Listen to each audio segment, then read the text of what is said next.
पहली बात तो वो नेता नहीं है, वो दलाल है। ठीक है, इस चीज़ को आप क्लियर कर लीजिए, वो नेता नहीं है, वो दलाल है। अब देखना ये है कि अगर आप में दम है तो आप उस सारे चीज़ों को अपनी रुकावट में ना आने के लिए आप उस चीज़ का सामना करते हुए तो हम जानना चाहेंगे कि पद से क्यों हटाया गया, उसके बाद फिर जितने भी अवैध नर्सिंग होम चल रहे हैं वो या तो बंद हो जाएंगे या नहीं तो जिस नॉर्म्स के हिसाब से उस चीज़ को फुलफिल कर करके उनको रजिस्टर्ड करा करके तब वो चला सकते हैं। चीजें जो लगातार आप ही के साथ क्यों हो रहा है? एक बार प्रदेश अध्यक्ष बनाया गया था, डीडीसी या इस तरह कुछ जो पोस्ट था, उसके बाद फिर वहाँ से आपका एक तरह से फिर जिला भेज दिया गया, फिर पद से मतलब तमाम तरह चीज़ें। ऐसा तो नहीं कि राजद आपको दरकिनार कर रहा है, लेकिन आप है कि राजद का साथ छोड़ना नहीं चाहते हैं? नहीं, किशनगंज में या किशनगंज से बाहर जो लोग जानते हैं वो बॉडी बिल्डर के नाम से जानते हैं कि हाँ एक दानिश भाई हैं जो जिनकी बॉडी अच्छी है, वो बॉडी बिल्डिंग करते। तो इससे मुझे काफ़ी एक तो पहली बात तो बेनिफिट भी मिला, यूथ में क्रेज़ रहा। और ये मैं आज से नहीं, ये बीते मेरे ख्याल से 9 सालों से मैं कर रहा हूँ। तो कई लोगों ने और लिखा था, शायद आपकी भी नज़र पड़ी होगी, शिक्षा माफिया से आपका नाम जोड़ा जा रहा था, आपकी जो संस्थापक है उनका नाम जोड़ा जा रहा था कि देखिए शिक्षा के क्षेत्र में माफिया हैं आप लोग। एक और इंशाल्लाह आने वाला कल जब 2024 में इंडिया गठबंधन की सरकार बनेगी तब ये पूरे हिंदुस्तान में ये लागू होगा और पूरे हिंदुस्तान के हर स्टेट में ये जनगणना होगा और जनगणना में जो भी रिजल्ट आएगा उसका परिणाम आप लोग होते हुए भी देखेंगे। जैसे कि आप देख रहे होंगे कि हम बड़ी प्लाट में हैं, जहाँ दानिश इकबाल भाई लगातार अपनी सेहत का ख्याल रखते हुए तमाम तर चीज़ों को बॉडी आपको दिख ही रही होगी। सबसे पहले आपका वेलकम करते हैं। बहुत बहुत शुक्रिया आपका रमेश भाई, क्योंकि जो है अभी का वक्त मिला के बहुत दिनों बाद आपसे मुलाकात हो पा रही है। इस बीच इस दरमियान कई चीज़ें आपके साथ हुई। जी। पार्टी से पद से आपको दरबदर होना पड़ा, बावजूद इसके आपने पार्टी का साथ नहीं छोड़ा और जहाँ भी आप जा रही है आपकी लोकप्रियता में भी कोई कमी नहीं दिख रही है। तो हम जानना चाहेंगे कि पद से क्यों हटाया गया, उसके बाद फिर तमाम तर चीज़ों पर हम चाहेंगे शुरुआत। देखिए, पद से जहाँ तक हटाने वाली मामला हुआ है क्या कि 10 सितंबर को एक मीटिंग बुलाई गई थी जो हमारे बिहार के माननीय उप मुख्यमंत्री और हमारे राष्ट्रीय जनता दल के नेता, हमारे नेता, हम सभी जितने भी युवा वर्ग हैं, हम सब लोग के नेता, उनके द्वारा एक मीटिंग बुलाई गई थी। और उस मीटिंग में मेन विंग के सारे लोग मौजूद थे, जिस तरह से जिला अध्यक्ष हो गए, प्रधान महासचिव हो गए, पूर्व के मंत्री विधायक गण, प्रदेश कमेटी के लोग। तो उस मीटिंग में कुछ दिशा निर्देश दी गई थी कि डिबेट में, मीडिया डिबेट में जो है प्रवक्ता के अलावा और कोई नहीं जाएगा। तो इस चीज़ की, और अगर कोई जाता है तो वो परमिशन लेके जाएगा।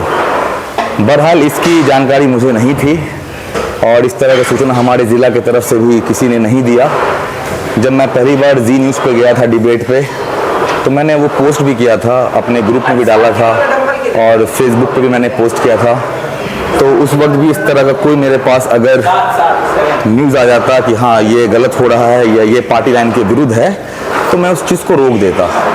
लेकिन ठीक उसके 3 दिन के बाद जो है मुझे आज तक किससे आता है कॉल डिबेट के लिए, मैं उसमें पार्टिसिपेट करता हूँ और जस्ट पार्टिसिपेट के बाद जैसे प्रोग्राम ख़त्म होता है उसके आधा घंटा के बाद वो लेटर निकलता है। उसके बाद मुझे जानकारी होती है कि इस तरह का बात हुआ था। तो बहरहाल इससे कुछ ज़्यादा कोई परेशानी वाली बात नहीं है। मेरा काम है, जो काम है वो करता रहूँगा। जो लगातार आप ही के साथ क्यों हो रहा है? एक बार प्रदेश अध्यक्ष बनाया गया था, डीडीसी या इस तरह कुछ जो पोस्ट था, उसके बाद फिर वहाँ से आपका एक तरह से फिर जिला भेज दिया गया, फिर पद से मतलब तमाम तर चीज़ें। ऐसा तो नहीं कि राजद आपको दरकिनार कर रहा है, लेकिन आप है कि राजद का साथ छोड़ना नहीं चाहते हैं? नहीं, ऐसा नहीं है। अगर दरकिनार वाला मामला अगर होता तो मुझे डायरेक्ट पार्टी से ही निकाल दिया जाता। और देखिए, जब कुछ बुरा होता है तो आगे चल करके बहुत कुछ अच्छा भी होना है। और ये कहावत भी है, ये ऊपर से भी फरमान रहता है, हमारे अल्लाह पाक भी उसी की आजमाइश लेते हैं जो उसको झेलने के लायक होता है। तो मुसीबतें आती है, जाती भी है, कोई भी चीज़ जो है परमानेंट नहीं होता, किसी का वक्त कभी अच्छा होता है, कभी बुरा होता है। तो बहरहाल इस सब चीज़ से मैं ना कल घबराया, ना मैं आज घबराया, ना आने वाले कल को भी मैं पहले आपके घबराऊंगा। जो संस्थान है वहाँ पे ईडी इस तरह के मामला तो जो तमाम तर लोगों ने इस पर बात भी की कि ये वो क्या चीज़ था, सही माने में आय से ज़्यादा रकम रखते हैं आप लोग या फिर ये कोई साजिश? देखिए, अगर इस तरह का मामला अगर आता कि आय से ज़्यादा संपत्ति रहती या कोई तरह का किसी भी गलत चीज़ों में हम लोग लिप्त रहते हैं, तो वो चीज़ आपके टीवी माध्यम के ज़रिए, न्यूज़ माध्यम के ज़रिए और भी प्रिंट मीडिया के ज़रिए वो चीज़ आता। जितना भी मतलब जो रेड के प्रक्रिया में जो भी चीज़ें हुई, 3 दिन रहे थे हमारे यहाँ और अल्लाह के फजलो करम से ऐसा कुछ भी चीज़ उनको बरामद नहीं हुआ जिससे हमारे छवि में कोई तरह का मामला हो। कई लोगों ने खुलकर लिखा था, शायद आपकी भी नज़र पड़ी होगी, शिक्षा माफिया से आपका नाम जोड़ा जा रहा था, आपकी जो संस्थापक है उनका नाम जोड़ा जा रहा था कि देखिए, शिक्षा के क्षेत्र में माफिया हैं आप लोग। एक कहावत भी है कि जिसका मुकाबला लोग नहीं कर सकता है उसके बारे में भौंक ही सकता है। तो मुझे ना हमारे संस्था के हमारे ट्रस्टी हैं, मेंबर्स हैं या जो भी हमारे शुभचिंतक हैं, हम उस सब चीज़ों से कोई फ़र्क नहीं पड़ता। तो बोलने में किसी का ज़बान तो कोई रोक नहीं सकता, मुंह पे बोलने किसी की हिम्मत नहीं है। और हाँ, शिक्षा जगत में आज से नहीं, सन 1988-87 से जो है हम लोग योगदान देते हुए आ रहे हैं और आज भी हमारा पूरे बिहार में जो कॉलेज हमारा, चाहे वो इंजीनियरिंग हो जाए, वो स्कूल हो जाए, एक पर एक छात्र, चाहे वो ठेला चलाने वाले का बेटा हो कि साइकिल पंचर कराने वाले का बेटा हो कि एक बड़े डॉक्टर का बेटा हो, सबको समान शिक्षा हमारे संस्थान में मिला। हाल ही के दिनों में जाति जनगणना की रिपोर्ट आ चुकी है और 18% समथिंग मुसलमानों की आबादी हुई है और कहा गया था बिहार के मुख्यमंत्री के तरफ से, राजद की तरफ से कि जिसकी जितनी भागीदारी उसकी उतनी हिस्सेदारी होगी। अगर हम आबादी की गणना करें तो यादवों से कई ज़्यादा मुसलमानों की आबादी है, लेकिन क्या आपको लगता है उन्हें उनकी हिस्सेदारी मिल पा रही है? ज़रूर, इंशाल्लाह सब लोग देखेंगे भी। देखिए, काम बोलता है, अभी से लंबा बोल के फ़ायदा है नहीं। आगे आने वाले कल में आप ये भी होता हुआ ज़रूर देखेंगे जिस तरीके की घोषणा हमारे उप मुख्यमंत्री, हमारे नेता, राजद के नेता तेजस्वी यादव जी ने ये चीज़ पहले ही बोल दिया था कि ये जाति जनगणना किया गया है क्यों। इसका जो है एक ही मकसद ये है कि जिसकी जितनी भी आबादी होगी उसकी उतनी हिस्सेदारी होगी आने वाले कल में, और ये बिहार में करके दिखाया गया है। और इंशाअल्लाह आने वाला कल जब 2024 में इंडिया गठबंधन की सरकार बनेगी तब ये पूरे हिंदुस्तान में ये लागू होगा और पूरे हिंदुस्तान के हर स्टेट में ये जनगणना होगा और जनगणना में जो भी रिजल्ट आएगा उसका परिणाम आप लोग होते हुए भी देखेंगे। और जो हमारे नेताजी ने जो बोला है कि जिसकी जितनी हिस्सेदारी उसकी उतनी भागीदारी, वो भी आप होता हुआ आने वाले कल में ज़रूर देखेंगे। उसके लिए थोड़ा सा सब्र करने की ज़रूरत है। चाहे सियासी क्षेत्र की बात करें या शिक्षा क्षेत्र की बात करें, इन दोनों में आपको महारत हासिल है, लेकिन उसके बाद ये जो बॉडी को लेकर के, स्वास्थ्य हेल्थ को लेकर के जो दिख भी रहा होगा, पहली बार मैं समझता हूँ कैमरा के सामने जो आपकी बॉडी लोगों को भी दिख रही होगी, ये अपने आप को मेंटेन रखने की ये जो चीज़ है आज ये कोई आज से नहीं है, मैं बरसों से आपको जानता हूँ, तो ये जो सोच है ये आती है आपको? देखिए, एक बॉडी बिल्डिंग को लेकर के हर यंगस्टर में, जितने भी यूथ हैं, इस समय बहुत क्रेज़ होता है। और जितने भी लोग मुझसे जुड़े और जितने भी लोग मुझे आज भी किशनगंज में या किशनगंज से बाहर जो लोग जानते हैं, वो बॉडी बिल्डर के नाम से ही जानते हैं कि हाँ, एक दानिश भाई हैं जो जिनकी बॉडी अच्छी है, वो बॉडी बिल्डिंग करते। तो इससे मुझे काफ़ी, एक तो पहली बात तो बेनिफिट भी मिला, यूथ में क्रेज़ रहा। और ये मैं आज से नहीं, ये बीते मेरे ख्याल से 9 सालों से मैं कर रहा हूँ। और पिछले साल ही आप लोगों ने देखा भी होगा कि पूरे हिंदुस्तान में, इंडिया में मेरा चौथा या नहीं 6वां स्थान मेरा रहा था। वो नेशनल गेम हुआ था मुंबई में, उसमें मेरा 6वां स्थान रहा। तो आने वाले कल में मैं फिर से इंशाल्लाह, तब अभी क्योंकि आने वाले साल में चुनाव है, तो इस वजह से मैं जो है इस बार गेम नहीं खेल पाया। तो इंशाल्लाह आने वाले कल में ज़रूर फिर से मैं स्टेज पर उतरूँगा और किशनगंज को रिप्रेजेंट करूँगा। यहाँ इंशाल्लाह आने वाले कल में ज़रूर प्रयास रहेगा मेरा गोल्ड मेडल लाने का। प्रोफेशनल लाइफ से हट करके एक सवाल था मेरा कि सेहत की बात हो रही थी, ऐसे में एक जहन में आ रही थी जब आप बीमार पड़ते होंगे, क्योंकि खुद वाइफ आपकी डॉक्टर है, पहले उनसे ट्रीटमेंट लेते हैं अदरवाइज दूसरे के पास? नहीं, एक्चुअली क्या है कि जो इनिशियल की जो प्रक्रिया होती है वो तो वाइफ, अभी क्योंकि शादी तो मेरी नई हुई है तो शादी के बाद तो मैं बीमार नहीं पड़ा हूँ। हाँ, लेकिन अब अगर ऐसा होकर बीमारी अगर नौज बिल्ला खुदा न खास्ता अगर मैं पड़ता हूँ तो इनिशियल का तो ज़रूर मेरा घर में ही इलाज हो जाएगा। और बाद बाकी फिर उसके लिए जो है डॉक्टर हैं, फिर डॉक्टर के पास जाया जा सकता है। क्या लगता है इन सारी घटनाओं के बाद दानिश इकबाल अपने आप को सीमित लेगा, कमज़ोर हो जाएगा, डर जाएगा, हिम्मत हार जाएगा, या फिर जुनून और कायम रहेगा? देखिए, सबसे पहला क्या है कि हिम्मत जो करते हैं और जो आगे बढ़ते हैं तो आप रास्ते में बहुत सारे रुकावटें आएंगे, बहुत सारी कठिनाइयाँ आएंगी, बहुत सारे परेशानियों को आपको फेस करना होगा।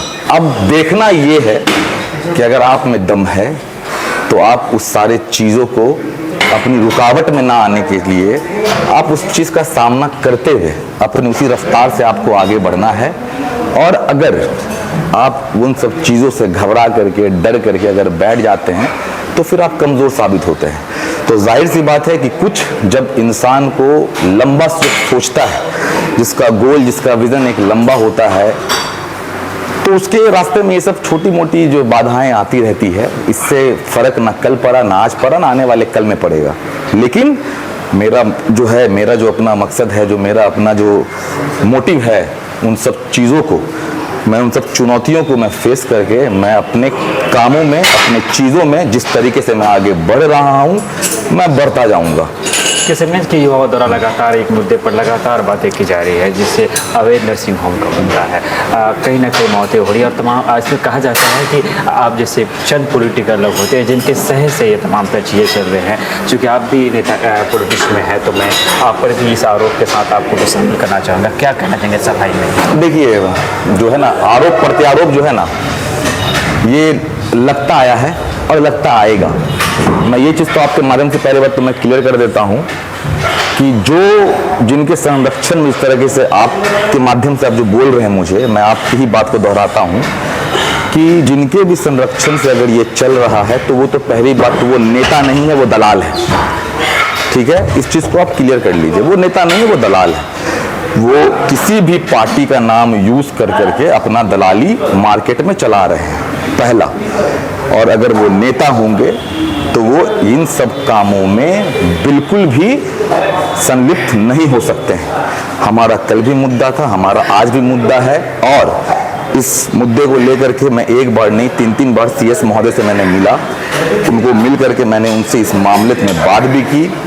और आप देखे होंगे कि अभी जो ज़िला के नए पदाधिकारी जो तुषार जी जो आए हुए हैं, नए जो ज़िला पदाधिकारी हैं, वो भी काफ़ी एक्टिव हैं और इन सब चीज़ों पे वो खास तौर पे इन सब सारी चीज़ों पे वो पौनी नज़र भी अपनी रख रहे हैं। और आने वाले कल में जितने भी अवैध नर्सिंग होम चल रहे हैं वो या तो बंद हो जाएंगे या नहीं तो जिस नॉर्म्स के हिसाब से उस चीज़ को फुलफिल कर करके उनको रजिस्टर्ड करा करके तब वो चला सकते हैं। आखिरी सवाल आपसे, किशनगंज को इसे शहर कहा जाता है, लेकिन जब आप भी उस रास्ते से जाते होंगे, पहले तो बरसात के मारवाड़ी कॉलेज के पास जो रास्ता है, पहले तो वहाँ जाम हुआ करता था, पानी लग जाए, लेकिन अब चूँकि बरसात खत्म हो गया है, पानी की जो झंझट वो खत्म हो चुकी है। लेकिन अब एक नई चीज़ क्या है कि शहर के तमाम पूरे शहर के कचरे को ले जाकर के वहाँ रखा जाता है। आप 2 मिनट में सांस नहीं दे सकते हैं। कहाँ की बात कर रहे हैं आप? मारवाड़ी कॉलेज। थोड़े आगे आकर के जो बिजली का जो अभी कुछ दिन पहले मैं दिखा देता हूँ। मैं कुछ दिन पहले ही जिला परिषद ऑफिस गया था और मैं वहाँ पे इन सब मुद्दे को लेकर के गया था और मेरी बात भी हुई है। मैं आपको दिखा देता हूँ। अंजार भाई से मेरी इस मैटर पे बात भी हुई थी। मैं अभी कुछ दिन पहले ही गया था इन सब मुद्दे को लेकर करके, और हमारे जो इंद्रदेव पासवान जी, मैं उनसे भी मिला हूँ। उनको भी मैंने इन सब चीज़ों से अवगत कराया है कि ये मेन मुख्य सड़क है और यहाँ पे आवाजाही लोगों की बराबर होती रहती है। और जिस तरीके से इस सड़क का हाल है, इस रोड का हाल है, ये ऐसा मालूम होता है कि गांव देहात में बिल्कुल जो बंजर गांव देहात होता है उस जगह पे ये सब सड़क देखने को मिलता है। तो इन सब चीज़ों से मैंने उनको लगातार 2 बार 3 बार जाकर के मैंने उनसे अवगत कराया है, लेकिन अगर फिर भी इस चीज़ पे कोई सुनवाई अगर नहीं होती है, कार्रवाई अगर नहीं होती है, तो मैं एक बार ज़रूर जाके ज़िला पदाधिकारी को भी इस चीज़ से अवगत कराऊंगा। और उनको अवगत कराया भी गया है, बज़ाब्ते उनको संज्ञान में भी उनकी ये चीज़ है। और आने वाले कल में इंशाअल्लाह अगर इस सब चीज़ों पर कार्रवाई नहीं होती है, इन सब चीज़ों पर काम नहीं होता है, तो हम लोग मिल करके ये कोई 1 और 2 लोगों का मसला नहीं है, ये पूरे किशनगंज वासियों का मसला है। तो हम सबको एक साथ आना होगा, इस पे आवाज़ उठानी होगी। और क्योंकि आपको पता है कि जहाँ पे लोग धीरे से नहीं सुनते हैं वहाँ पे शोर करना पड़ता है। तो यहाँ पर अगर लोग नहीं सुनेंगे तो एक शोर उठेगा और उस शोर की आवाज़ लोगों तक जाएगी, पदाधिकारी तक जाएगी, और वो रिजल्ट भी आप लोगों को इंशाल्लाह देखने को बहुत जल्द भी मिलेगा। चलिए, बहुत बहुत शुक्रिया। दानिश इकबाल साहब हमारे साथ थे, अपनी बातों को बखूबी रख रहे थे।